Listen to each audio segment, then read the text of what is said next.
అక కీర్తనకారుడు ఇట్లే ఉండి సౌండ్ మెన్షన్.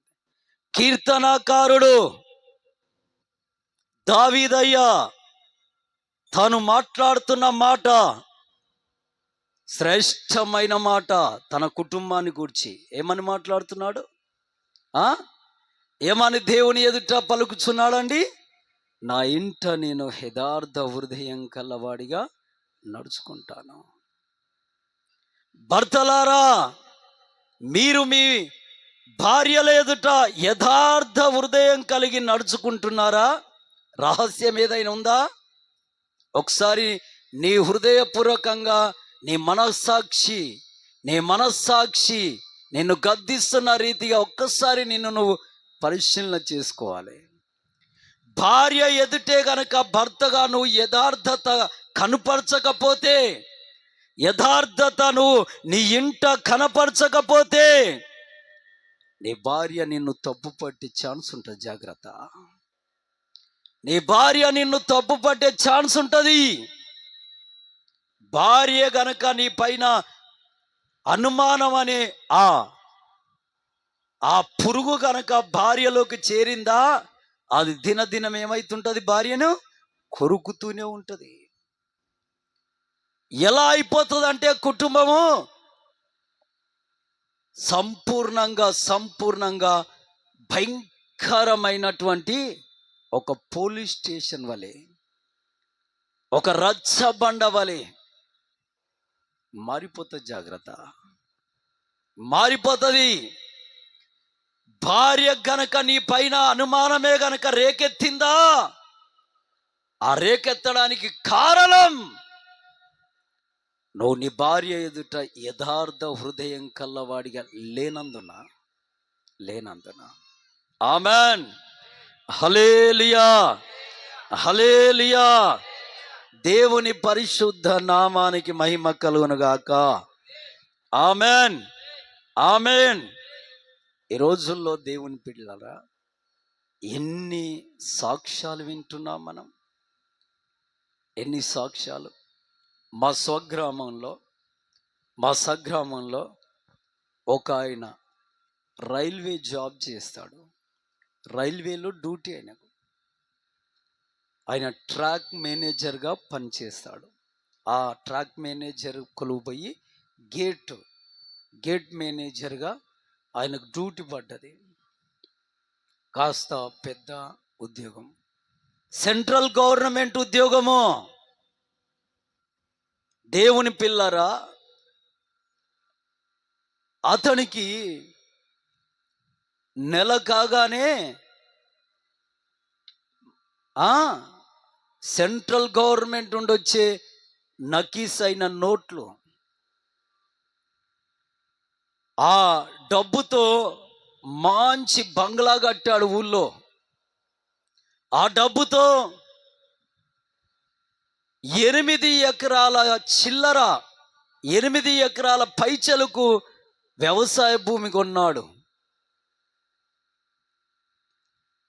డ్యూటీకి పోయి వచ్చినప్పుడు ఒక దినం ఎప్పుడైనా ఖాళీ దొరికితే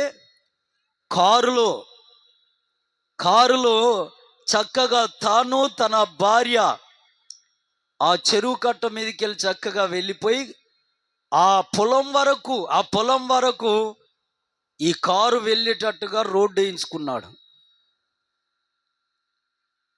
దేవుని పిల్లలరా, అతడు చాలా ఆశపడ్డాడు. నాకైతే మంచి ఉద్యోగం ఉంది, విస్తారమైన ధనం ఉంది, కోట్ల కొలది డబ్బుంది, ఎకరాల కొలది వ్యవసాయ భూమి ఉంది. 2 ట్రాక్టర్లు కొన్నాడండి. 2 ట్రాక్టర్లు కొన్నాడు. ఎక్కడికి వెళ్ళినా విలువైన కారులో ప్రయాణం. కానీ అతనికి 2 కుమార్తెలు. ఎంతమంది అండి? 2 కుమార్తెలు. మగబిడ్డ కావాలని ఎన్ని ప్రయత్నాలు చేశాడు. చాలా ప్రయత్నాలు చేశాడు. నా తర్వాత నా డ్యూటీ ఎవరు చేస్తారు? ఈ కోట్ల కొలది సొమ్ము ఎవరికి?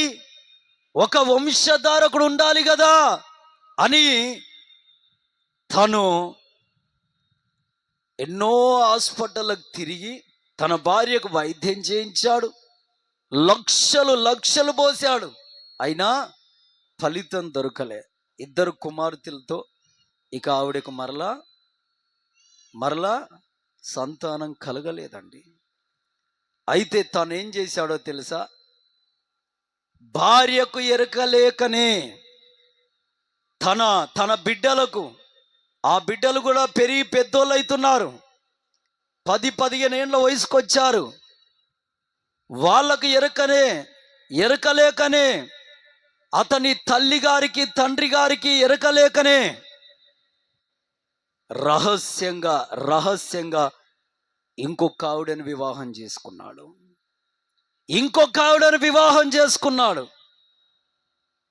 ఎవ్వరికి తెలియదు, ఊరి ప్రజలెవ్వరికి, గ్రామస్తులు ఎవ్వరికి తెలియదు. అది ఒక గుట్టుగా వివాహం చేసుకొని ఆవిడని హైదరాబాద్ ప్రాంతంలో ఒక ఇంటిలో ఉంచి ఆవిడకు ఒక కూతురు, మొదట ఒక కూతురు, రెండోదిగా ఒక బిడ్డ, అబ్బాయి. దేవుని పిల్లరా, ఇది రహస్యముగా గుట్టుగా జరుగుతున్నటువంటి కుటుంబ రహస్యము. భార్య ఎదుట మంచిగా నవ్వుతాడు, భార్యను మంచిగా చూస్తాడు, డబ్బుకేం కొరత లేదు. భార్యనేమో పనివారితో వ్యవసాయ భూమి చక్కగా నాటేయించి, ఆ పొలంలో నేను కూడా పని చేశానండి. చింతనంలో నేను కూడా చేశాను. పిల్లల ఎదుట కూడా చాలా నటన జీవితం అండి. ఈ కుటుంబాన్ని బాగా చూస్తున్నాడు. ఎక్కడికి వెళ్ళినా కారులో. తర్వాత డ్యూటీ అని వెళ్తాడు. ఓ వారం పొద్దాక రానే రాడు. ఏంటి ఇలా జరుగుతుంది అని తన భార్య ఎన్నోసార్లు తన భర్తను అనుమానం పట్టాలనుకుంటుంది. కానీ ఇతడు అలాంటోడు కాడు. ఎందుకంటే నా ఎదుట చక్కగా నీతిగా ప్రవర్తిస్తున్నాడు, నిజాయితీగా ఉంటున్నాడు, జీతం వచ్చినట్టు తెచ్చి నా చేతిలో పెడతాడు అని తన ఆలోచన. దేవుని పిల్లరా, ఆ రహస్యం ఎప్పుడు బయటపడ్డదో తెలుసా? ఆయన అనుకున్నాడు, నేను ఉన్నతమైన ఉద్యోగంలో ఉన్నాను, నా జీతం అప్పటికీ ఆయన 80,000 చిల్లర జీతం, 80,000 చిల్లర శాలరీ నాది, ఎకరాల కొద్ది భూములు ఉన్నాయి, హైదరాబాద్లో కూడా ఇల్లు కొని ఆమెను ఉంచాడు. కనుక నాకేమైతుందిలే అనుకొని ఆయన చక్కగా జీవిస్తున్న ఆ సందర్భంలో సడన్గా అనుకోకుండా ఒకరోజు బండి మీద వెళ్తుంటే ఎదురుగా ఒక ఆయన బైకుతో కొడితే ఈయన కింద పడడం ద్వారా తలకు చిన్న గాయమైంది. ఆ గాయం ఎప్పుడైతే అయ్యిందో ఈయనకు ఆ భయంతో పక్షవాతం వచ్చిందండి. కాలు చెయ్యి పడిపోయింది, నోరు పడిపోయింది. మంచం పట్టాడు. రైల్వేకు సంబంధించిన హాస్పిటల్ తీసుకెళ్లి చూయించారు, ఇంకా నాటు వైద్యం చేయించారు, ఎన్నెన్నో రకాల వైద్యాలు చేయించారు. కాస్త కాలు చేయి కొద్దిగా పుచ్చుకుంటుంది బలం, నోరు కాస్త మాట్లాడనీకి వస్తుంది. కానీ అందులోనే ఒక 2 నెలలు గతించాక ఆయనకు గుండె నొప్పి వచ్చింది. ఆ హార్ట్ అటాక్తో చనిపోయాడు. చనిపోయిన తర్వాత ఆ సమాధి కార్యక్రమానికి తలగొరిగి పట్టాలి అని తన పెద్ద కుమార్తె ఆవిడకు స్నానం చేయించి ఆవిడ చేత, లేదా ఎవరు పడతారు తండ్రికి తలగొరి? అయితే అలా తలగొరిగి పట్టిద్దామని పెద్ద కుమార్తెని సిద్ధపాటు చేస్తుండగా ఈవిడ హైదరాబాద్ నుండి ప్రత్యక్షమైంది. ఎవరిని పట్టుకొని?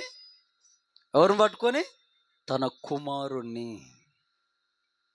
కుమారుణ్ణి తీసుకొని వచ్చి నిలబెడితే అచ్చుగుద్దినట్టున్నాడు. ఆ ఊరి ప్రజలందరం ఆశ్చర్యపోయాం. నేను కూడా ఉన్నా అక్కడ.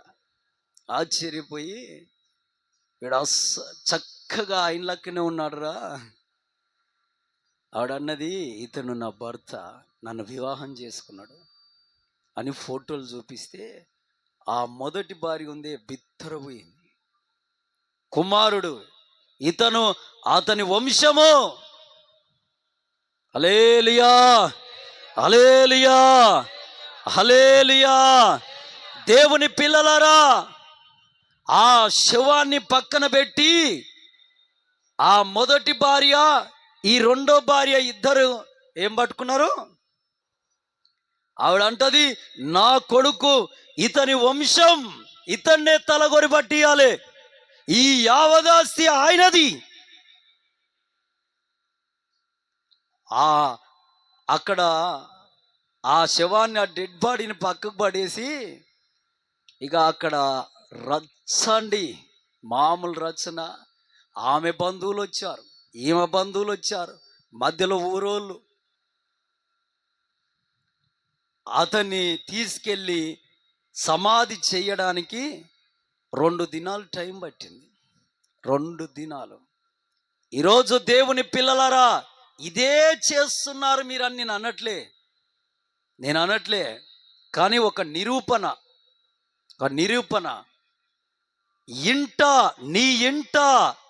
నీ ఇంట యథార్థ హృదయము కల్లవాడిగా భర్తగా నువ్వు ఉన్నావా? ఒక్కసారి నీ గుండె మీద చేసుకొని నువ్వు చూసుకో. నీ ఇంట యథార్థత గనక నీకు లేకపోతే, యథార్థత అనే ఆ హృదయం నీ ఇంట, నీ భార్య ఎదుట నువ్వు కనుపరచని ఎడల, నీ భార్య నేను ఖచ్చితంగా అనుమానిస్తుంది. ఆమెన్, ఆమెన్, హల్లెలూయా, హల్లెలూయా. మాట కాదు, చూపు కాదు, తలంపు కాదు, హృదయముతో నీ భార్య ఎదుట యథార్థతను కనపరచాలి. ఆమెన్, ఆమెన్, హల్లెలూయా, హల్లెలూయా. దేవుని పరిశుద్ధ నామానికి మహిమ కలుగును గాక. Amen, amen. కాబట్టి దయచేసి నీ ఇంట యథార్థత చూపించు నీ భార్యకు, నీ కుటుంబం సమాధానంగా ఉంటుంది. Amen, amen, amen. కొందరు అక్కలు, చెల్లెళ్ళు, భార్యలు కూడా ఈ రోజుల్లో ఎలా ఉందండి,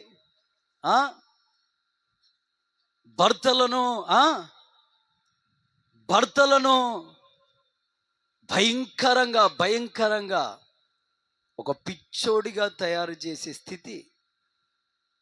స్త్రీల ఈరోజు వార్తల్లో వింటే అసలు నాకు భయమేస్తుందండి.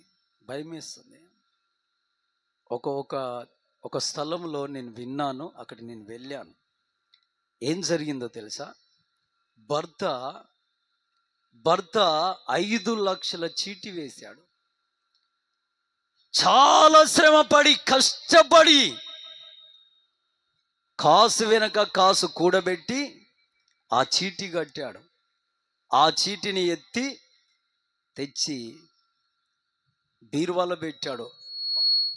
ఇల్లు కట్టడానికి అప్పు తెచ్చాడు గనక, ఆ అప్పు రోజుకింత దినదినం వడ్డీ పెరిగిపోతుంది గనక తీసుకెళ్ళి కడదామని తెచ్చి బీరువాలో పెట్టాడు. అప్పుడు ఈ తల్లి ఏం చేసిందో తెలుసా? భార్య గారు ఆవిడ చూసింది, బీరువా తాళం చెయ్యి ఏడుంటుందో భర్తకు భార్యకే తెలుసు. ఆవిడ భార్య వెళ్ళిపోయి ఆ బీరువాల నుండి 80,000 రూపాయలు తీసింది. ఎంత అండి? 80,000. 80,000 రూపాయలు తీసి తన అన్నగారు ఇంటికి కప్పేసుకోవాలి. రేకులు తెచ్చి, పైపులు తెచ్చి, గోడలైతే లేసాయి, ఇంటి పైకప్పేయబడలే. కనుక ఆ 80,000 రూపాయలు వాళ్ళ అన్నగారికి ఇచ్చి ఇంటి పైకప్పేసుకో అన్నా అని చెప్పింది. దేవుని పిల్లారా, భర్త వచ్చి అప్పులైన ఇంటికి పిలిచి ఆ డబ్బులు తీసి కడదామని తీసుకొచ్చి లెక్క పెడితే ఎంత తక్కువ వస్తుంది? ఎంత డబ్బు తక్కువ వస్తుంది? 80,000. 80,000 ఎలా తక్కువ వస్తున్నాయి అని ఒకటికి 2 సార్లు లెక్క పెట్టిన 80,000 రూపాయలు తగ్గాయి. ఆవిడ భార్యను అడిగాడు, అమ్మా 80,000 తగ్గాయి, మరి నువ్వేమన్నా అని అడిగాడంతే.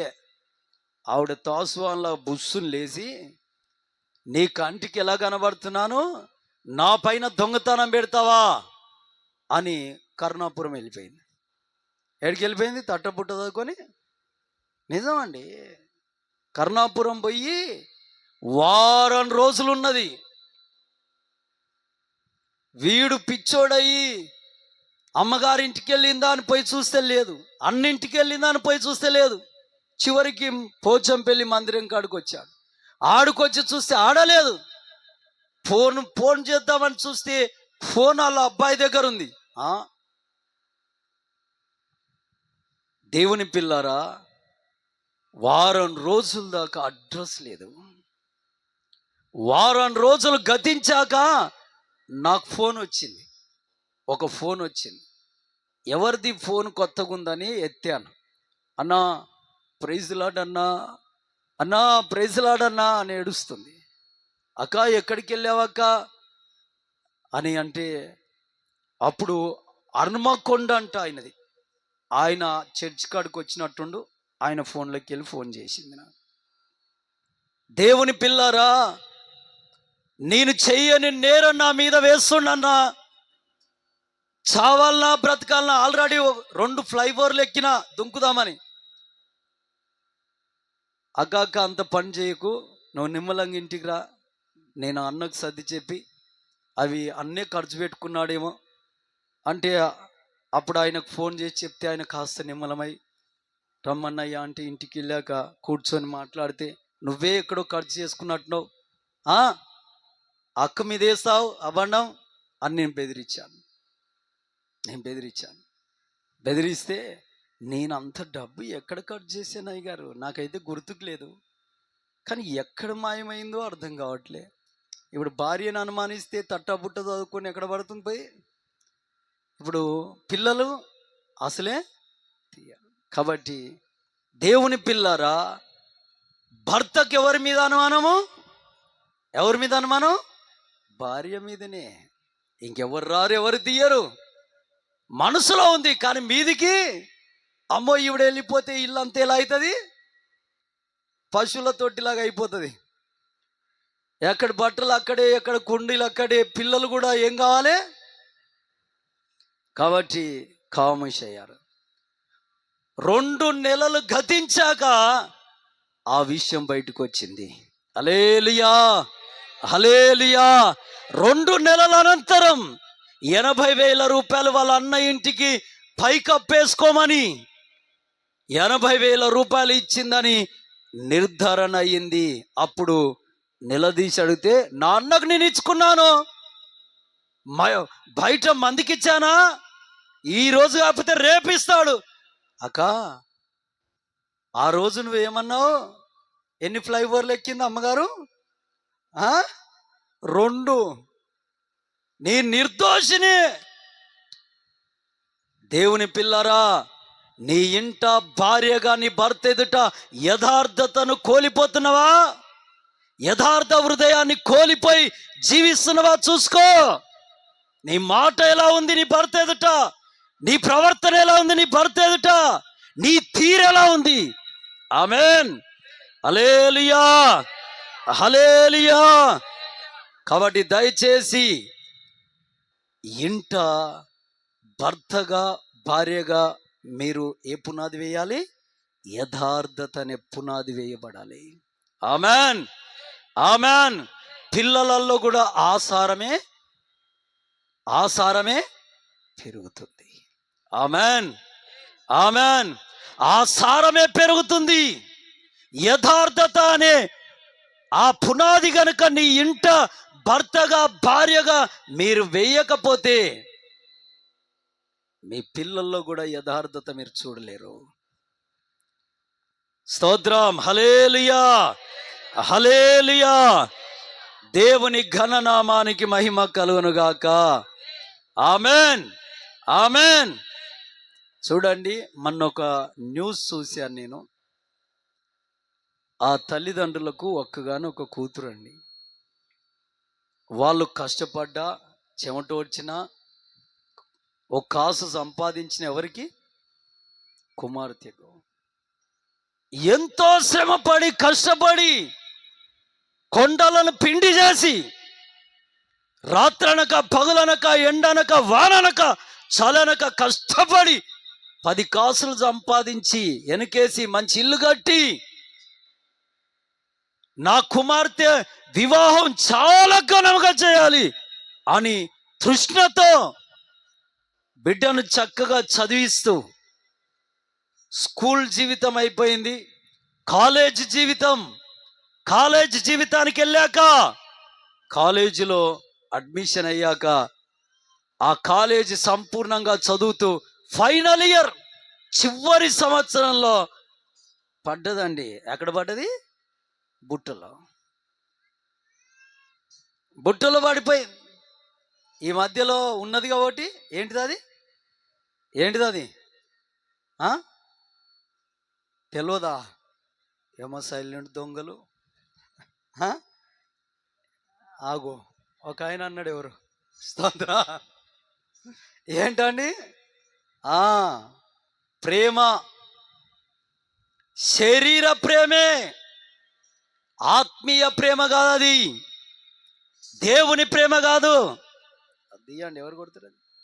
స్తోత్రం, హల్లెలూయా, హల్లెలూయా. దేవుని పిల్లలారా, ఆ ప్రేమ అనే బుట్టలో పడ్డది. అమ్మ నాన్న ఎదుట చక్కగానే నవ్వుతుంది, కాలేజీకి వెళ్తుంది, చక్కగా బ్యాగ్ వేసుకొని వస్తుంది, చక్కగా ఇంట్లో మంచిగా మసులుకుంటుంది.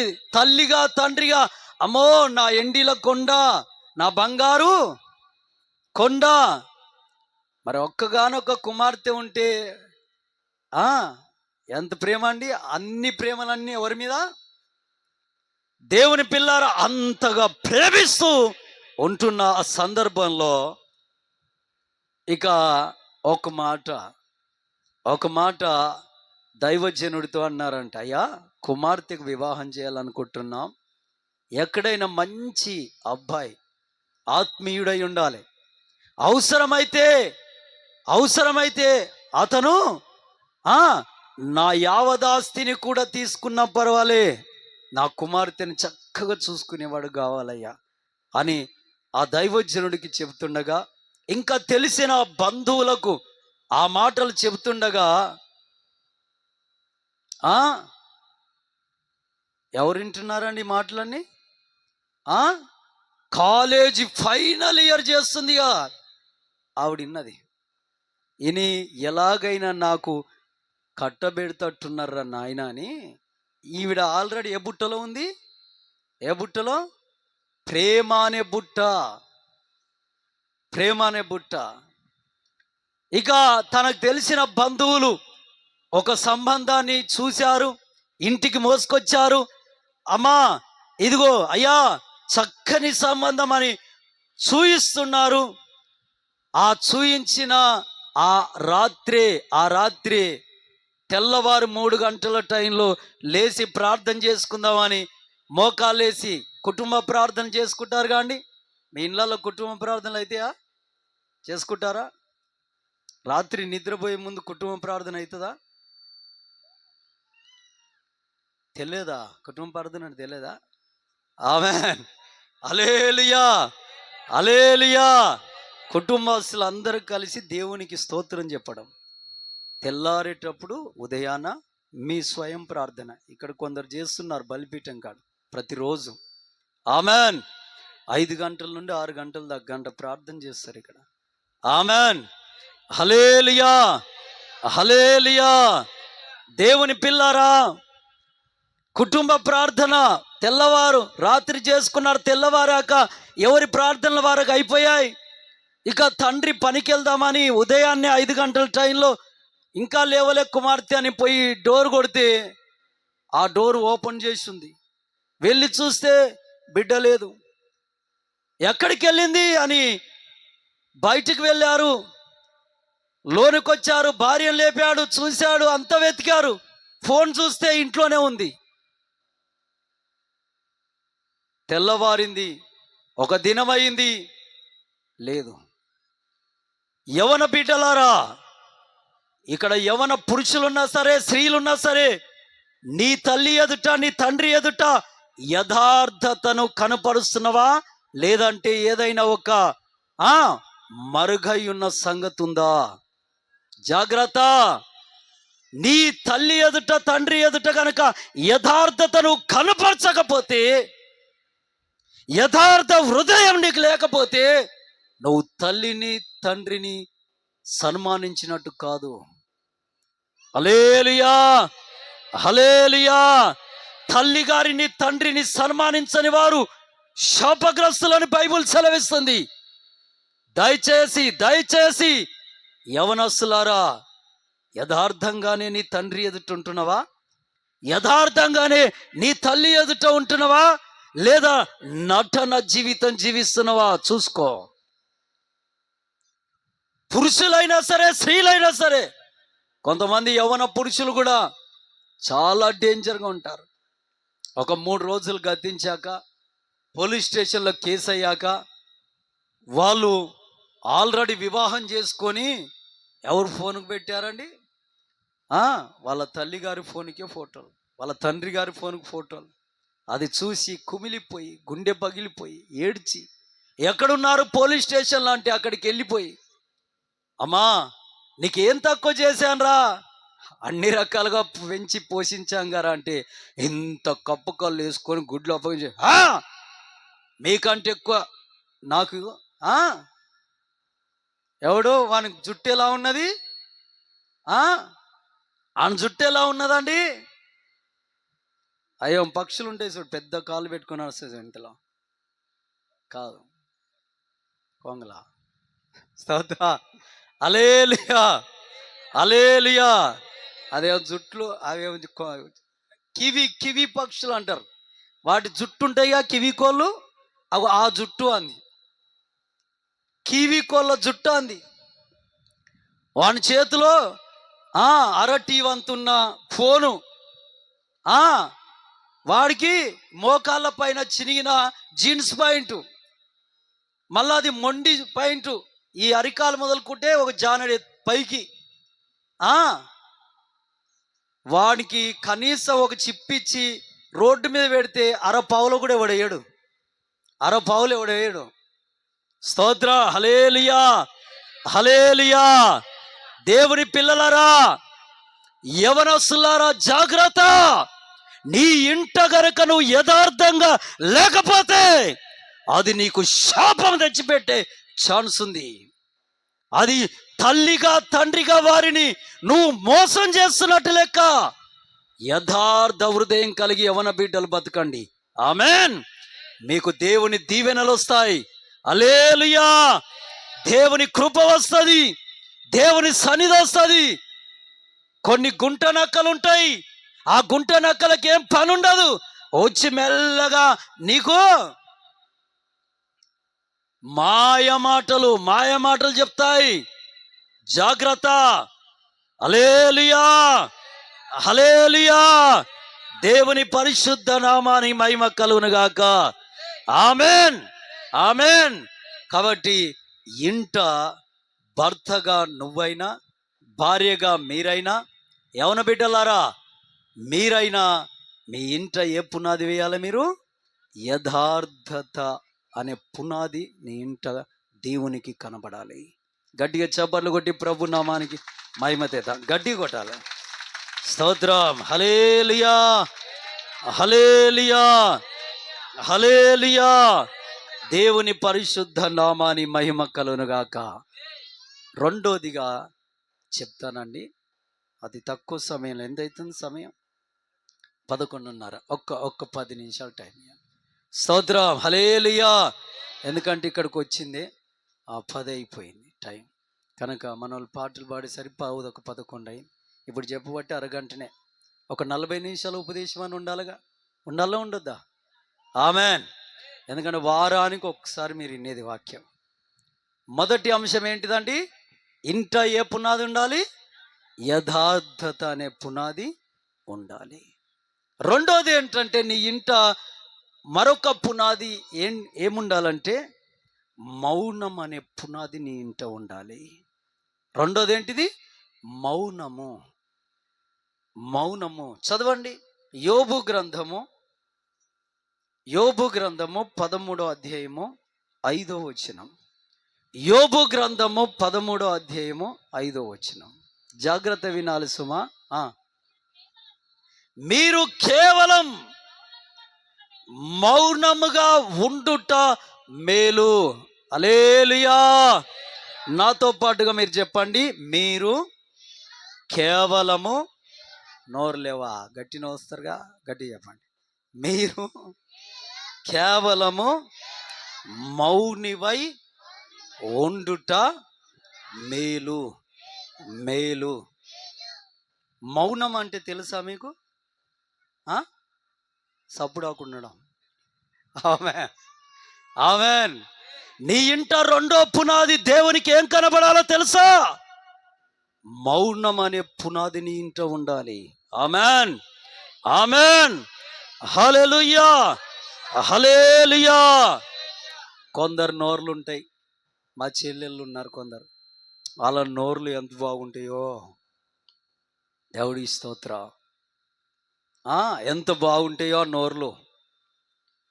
అసలు మౌన వ్రతమే ఉండదు ఆ ఇంట్లో. ఎప్పుడు గనగన గనగన గనగన గనగన మోగుతూనే ఉంటుంది. ఏంటిది? ఏమవుతుంది?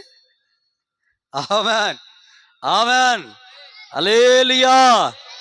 గంటలాగానే గనగన గనగన గనగన గనగన మోగుతూనే ఉంటుంది ఆ ఇంట్లో. ఏమవుతాయి? గంటలు కావు, నోరు. స్తోత్ర, హల్లెలూయా, హల్లెలూయా, హల్లెలూయా. అలా గంటలాగా గనగన గనగన నీ ఇంట గనక ఆ పునాది ఉంటే దోషాలు వచ్చే ఛాన్స్ ఉంది. బైబిల్లో దోషాలు వచ్చే ఛాన్స్ ఉంది. జాగ్రత్త. అందుకే ప్రభు అంటాడు యాకోబు పత్రికలో, నీ నోటికి తాళము, నీ నాలుకకు కళ్ళము వెయ్యాలి. ఆమెన్, ఆమెన్, హల్లెలూయా. మంచి సంగతులు మాట్లాడుకోండి, కుటుంబ అభివృద్ధి కొరకు మాట్లాడుకోండి. అది సమాధాన హృదయం కల్లవారై.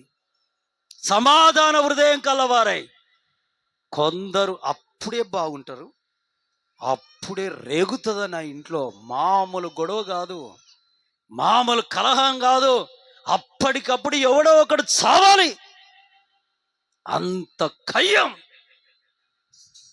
దేవుని పిల్లారా, నువ్వు ఇంట ఈ పునాదేశావా, ఏ విత్తనం విత్తితే ఆ పంటనే నువ్వు కోస్తావు. ఒక తండ్రి ఆయనకి 2 పిల్లలు, 2 అబ్బాయిలే. ఆయన ఎప్పుడు ఇంట్లోకి వచ్చినా, పనికి వెళ్ళి సాయంకాలం ఇంట్లోకి రాగానే ఏదో ఒకటి వంక. ఆ వంకతో ఎవరిని కొట్టేవాడు? భార్యను. మామూలుగా కాదండి, భయంకరంగా లేచి ఎగిరెగిరి తన్నేవాడు. అంత భయంకరంగా పిల్లలు ఆ కోపానికే గజ్జన వణికిపోయి ఇంట్లో మూలకు గడగడ వణికిపోయే వాళ్ళం. అంత కోపస్తుడు. భార్య కూడా ఆయన వస్తున్నాడంటే ఒక నరకము. ఇల్లంతా ఒక నరకం. భర్త ఇంటికి వస్తున్నాడంటే ఇల్లు అంతా ఒక పరలోకంలో ఉండాలి, కానీ ఒక నరక యాతన. భార్య వణికిపోవడం, పిల్లలు వణికిపోవడం, ఇల్లంతా ఒక గోల. ఇది తండ్రి గారు ఏ పునాది వేశాడు? ఈ పునాది వేశాడు. బైబిల్ ఏం సెలవిస్తుందంటే, ఒక మాట చదవండి. దేవుడికి స్తోత్రం.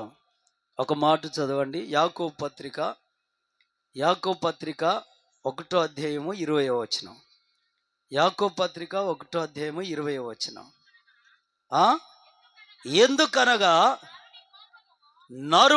నరుని కోపము దేవుని నీతిని నెరవేర్చదు. నాతో పాటు అనండి, నరుని కోపము దేవుని నీతిని నెరవేర్చదు. నరుని కోపము దేవుని నీతిని నెరవేర్చదు. Amen, amen. ఈరోజు ఇంట నువ్వు కోపమనే ఆ విత్తనాన్ని విత్తావా? కొందరు స్త్రీలలో మా చెల్లెలు అక్కలు ఉన్నారు, వాళ్ళ కోపానికి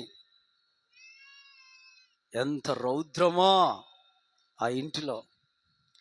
అయితే ఆ భర్త ఆ విత్తనం విత్తాడు గనక, ఆ తండ్రిగా ఆ విత్తనం విత్తాడు గనక, ఒకరోజు అతడు కాయిల పడి మంచం పట్టాడు. పడితే ఇప్పుడు అదే కోపము పిల్లలు భార్య ఎవరి మీద చూపిస్తున్నారు? ఆయన మంచం పడితే ఒకడొస్తాడు చేయి తీసి అక్కడ ఎత్తాడు, ఒకడొస్తాడు హే కాలు మంచి పెట్టుకో అంటాడు. భార్య అంటది చిన్న మొల్లయ్యాడు పడా అని ప్లేట్ తీసాడు పడేస్తా, తిరా చేతనైతే లేదమ్మా. ఎవరు పెడతాడు అనుకున్నావు? ఏ విత్తనం విత్తితే అదే పంట మన ఇంట మనం ఏం చేస్తాము? కోస్తాము. ఈరోజు దేవుని పిల్లారా, నీ ఇంట ఈ కోపం అనే విత్తనాన్ని విత్తావా? నీ పిల్లలకి ఇదే మాదిరి చూపించావా? ఒకసారి ఆలోచించు. లేదంటే మౌనమనే ఆ పునాది వేసావా? హల్లెలూయా, హల్లెలూయా. ఎవరితో డేంజరో తెలుసా?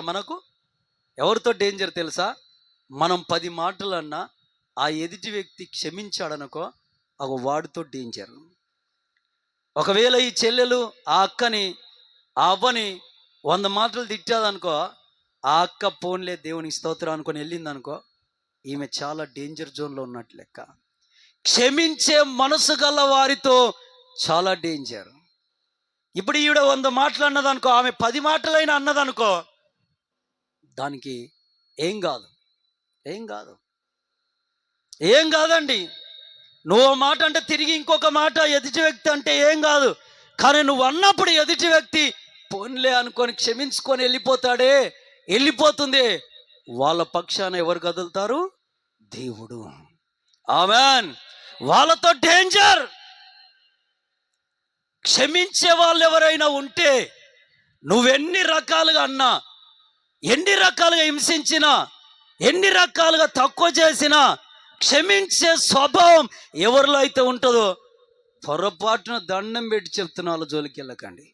ఆమెన్. ఎందుకంటే వాళ్ళ పక్షాన్ని ఎవరు కదులుతారు? దేవుడు. ఆమెన్. హల్లెలూయా, హల్లెలూయా.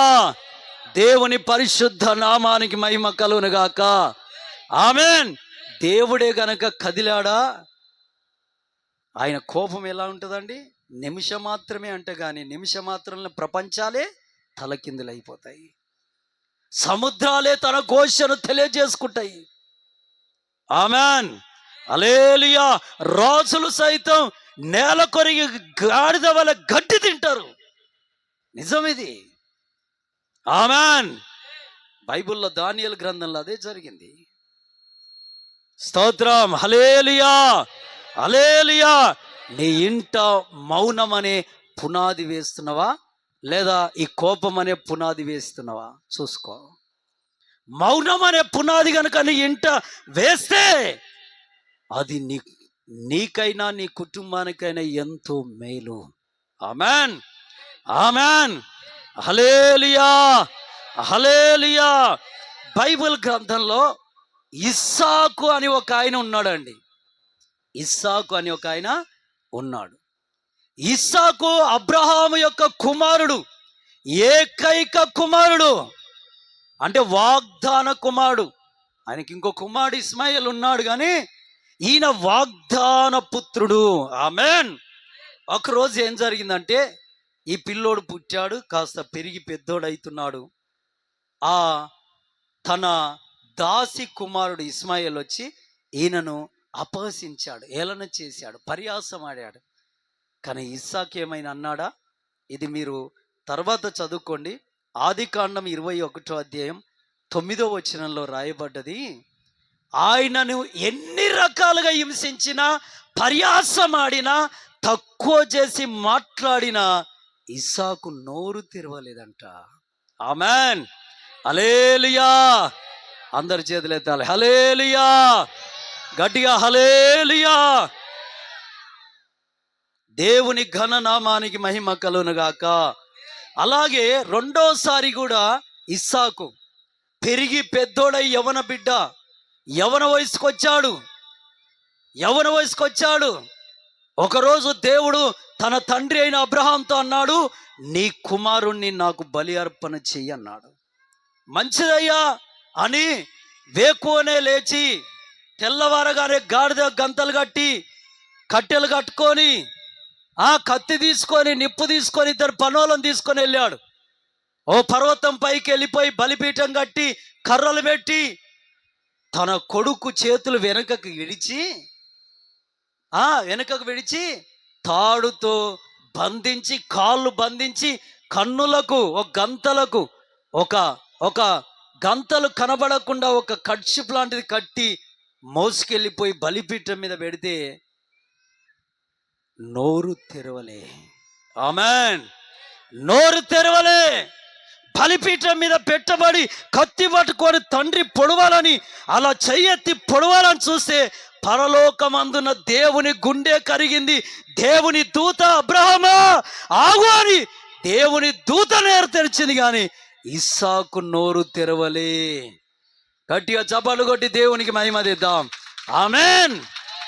ఈ రోజున్నారండి గయ్యాలిలు, పిల్లకాయలు ఉన్నారు, తల్లిని నోరెత్తనియరు, తండ్రిని కూడా నోరెత్తనియరు. ఇదా నీ ఇంట ఉన్న పునాది? లేదా అబ్రహామయ్య గారి ఇంట పునాది నీ ఇంట్లో కనబడుతుందా? ఒకసారి ఆలోచన చేయి. స్తోత్రం, హల్లెలూయా, హల్లెలూయా. ఇస్సాకుకు బదులుగా ఒక గొర్రె పిల్లగా యేసుక్రీస్తు దిగొచ్చి యేసయ్య ఆయన పక్షాన హతమయ్యాడు. ఆమెన్. దేవుడే తన పక్షాన హతమవడానికి ఇష్టపడ్డాడు. ఎందుకంటే ఇస్సాకయ్య మౌని. ఆమెన్. వివాహమైంది. వివాహమైన అనంతరము తండ్రి చనిపోయాడు, తల్లి కూడా అంతకు మునిపే చనిపోయింది. తండ్రి సమాధి కార్యక్రమాలు అయిపోయాయి. ఇక నా చేతుల కష్టార్జిత నేను బ్రతకాలి. 400 మంది పనివాళ్ళు తన దగ్గర, కోట్ల కొలది ఆస్తులు, విస్తారమైన బంగారము, వెండి. దేవుని పిల్లలారా, ఇక అవన్నీ తీసుకొని వెళ్తూ ఒక దగ్గర బావి తోడాడు. గెరారు ప్రాంతంలో బావి తోడారు. ఆమె నోరు మోయించి ఇక ఏమన్నా. అయితే దేవుని పిల్లరా, ఆ బావి తోడిస్తే విస్తారమైన నీళ్లు పడ్డాయి. అసలు నీళ్లు పడని దేశం అది. విస్తార నీళ్లు పడేసరికి ఆ బావిని చూసి ఆ చుట్టుపక్కల వారు, మేము గనక బావులు తోడితే ఒక్క చుక్క నీళ్లు పడవు, ఈయన తోడితే విస్తారమైన నీళ్ళేంటి అని వచ్చి ఆ బావిని ఏం చేశారు? రాళ్ళేసి మట్టేసి పూడ్చారు. కానీ మీరు అలా ఎందుకు పూడ్చారు? మిమ్మల్ని దేవుడు చూసుకుంటాడు, ఇంకా మీరు ఇలా అవుతారు అలా అవుతారు అని ఒక మాట వచ్చిందని నోటి వెంట. మీరు చదువుకోండి. తర్వాత ఇంటికి వెళ్ళాక ఆదికాండం 26వ అధ్యాయం 15వ వచనంలో చూస్తే మన్ను పోసి పూడ్చేశారంట. 26వ అధ్యాయం 20వ వచనంలో చూస్తే అక్కడ ఇంకొక బావి తోడిస్తే ఆ బావి దగ్గరకు వచ్చి ఆయన మీద కలహమాడి అతన్ని అక్కడి నుండి వెలివేసి ఆ బావి లాక్కున్నారంట. ఆదికాండం 26వ అధ్యాయం 21వ వచనంలో కూడా అలాగే అతని మీద గొడవ చేసి ఇంకొక బావి తోడిస్తే గుంజుకున్నారంట, లాక్కున్నారు. ఒక బావి తోడాలంటే మామూలు కష్టం అయ్యగారు? మామూలు ఈజీగా అవుతుందా? ఎంత కష్టం. ఒక బావి తోడాలంటే ఆ రోజుల్లో నెలల తరబడి అక్కడ పాకలేసుకొని తోడాలి. స్తోత్రం, హల్లెలూయా. ఎంత కష్టపరచాలనో అలా 3 బావులు లాక్కున్నారండి. ఆయన పంట వేస్తే ఆయన మీద అసూయపడ్డారు. చివరికి ఆయన మౌని అయి ఆ దేశ ప్రజల్ని ఏమనకుండా, ఆ గెరారు ప్రాంత ప్రజల్ని ఏమనకుండా తనొక్కడు వెళ్ళిపోయి బెర్షెబా అనే ఒక లోయలోకి వెళ్ళి ఒక చెట్టు కింద మోకాలేసి దేవుని ఎదుట ఏడ్చాడంట. ఈయనతో చాలా ప్రమాదం, దేశానికి ప్రమాదం ఇలాంటి వారితో. ఆమెన్. ఎందుకో తెలుసా? వాళ్ళు ఏమనరు. ఎవరి దగ్గర ఏడుస్తారు? పోయి వెళ్ళి ఎవరి దగ్గర ఏడుస్తారు? దేవుని ఎదుట. ఆమెన్, ఆమెన్, హల్లెలూయా. ఆ ఇస్సాకయ్య పక్షాన్ని ఎవరు కదిలారు ఇప్పుడు? దేవుడు, సృష్టికర్త. ఆ గెరారు ప్రాంతంలో ఉన్నటువంటి రోజును, సైన్యాధికారిని, అధిపతులను ఈయన మీద కక్షగట్టి బావులు లాక్కొని వెలివేసిన అందరి ఈపులు పగిలాయండి. ఏమయ్యాయి? ఈపులు పగిలాయి. అంగలాడుస్తూ అఘోరిస్తూ ఇస్సాకయ్య ఎక్కడున్నాడో వెతుక్కుంటూ వచ్చి ఏం చేశారో తెలుసా? ఆయనతో సమాధాన పడ్డారంట. ఆమెన్, హల్లెలూయా, హల్లెలూయా, హల్లెలూయా. దేవుని పరిశుద్ధ నామానికి మహిమ కలుగును గాక. నీ ఇంట ఈరోజు మౌని అనే పునాది వేసావా? నీ పిల్లల నోర్లు ఎలా ఉన్నాయో చూసుకో, వాళ్ళ నాలుకలు ఎలా ఉన్నాయో చూసుకో. 1కి 3 మాట్లాడే వారిగా ఉన్నారా? లేదా ఎవరన్నా వచ్చి గద్దించినా, ఎవరన్నా వచ్చి ఏళన చేసినా, తక్కువ చేసినా పోనీలే అనుకొని క్షమించే స్వభావం గల వారిగా ఉన్నారా? తల్లిగా తండ్రిగా మీరు పిల్లలకు నేర్పిస్తుంది ఏంటి? ఒకసారి ఆలోచించుకో. నీ ఇంట మౌనం అనే పునాది గనక ఉంటే నీ ఇల్లును ఖచ్చితంగా దేవుడు అభివృద్ధి చేస్తాడు. నీ ఇంటికి మేలు చేస్తాడు ఆయన. యోబుతో అంటున్నాడు, ఎవరి ఇంటైతే మౌనం అనే పునాది ఉంటుందో ఆ కుటుంబానికి నేను మేలు చేస్తా. ఆమెన్, ఆమెన్, హల్లెలూయా. ఇంత మంచి మాధుర్యమైనటువంటి భావనలు మన యందు నిరర్ఘతం చేసుకోక, వాటిని అవలంబించక ప్రతిదానికి దేవుడి మీద సనుగులు గునుగులు అవసరమా? Amen, amen. ఎల్లకాలం భూమి మీద ఉండేటోళ్ళమా అండి మనం? శాశ్వతులమా? మనకంటే కోట్ల కొలది పడిగెత్తిన వాళ్ళు, కోటీశ్వరులే ఈరోజు లేకుండా పోయారు. రాజ్యాలను ఏలిన వారే ఈరోజు కనబడట్లేదు. వాళ్ళలో మనమెంత? చరిత్రను తిరగరాసిన వాళ్ళు, శాసనాలు మార్చిన వారే ఈరోజు లేకుండా పోయారు. అందరికీ గనుడెవరు? దేవుడు. ఆమెన్. అందరికీ సృష్టికర్త ఎవరు? దేవుడు. అందరినీ ఆయన సింహాసనం ఎదుట నిలబెట్టి గ్రంథాలు విప్పి తీర్పు తీర్చేది ఎవరు? దేవుడు. ఆమెన్, హల్లెలూయా. ఆయనతో స్నేహం చేయాలే కానీ, ఆయనతో మంచి మర్యాద మాట్లాడాలే కానీ, ఆయనతో చక్కని హృదయం కలిగి నడవాలే కానీ సనుగొద్దు, కొనుగొద్దు. ఏదైనా జరిగితే అది మనదే ఉంటుంది కానీ దేవుంది అసలు ఉండదు. ఆమెన్, ఆమెన్, హల్లెలూయా. కాబట్టి నీ ఇంట ఈరోజు ప్రభు ప్రేరేపించాడు. ఏ పునాది ఉండాలి? మొదటిగా నీ ఇంట ఏ పునాది ఉండాలి? యథార్థత. రెండోదిగా నీ ఇంట ఏ పునాది ఉండాలి? మౌనం అనే పునాది. మోకాలి. ఈ రెండు ఉన్నాయా చూసుకోండి.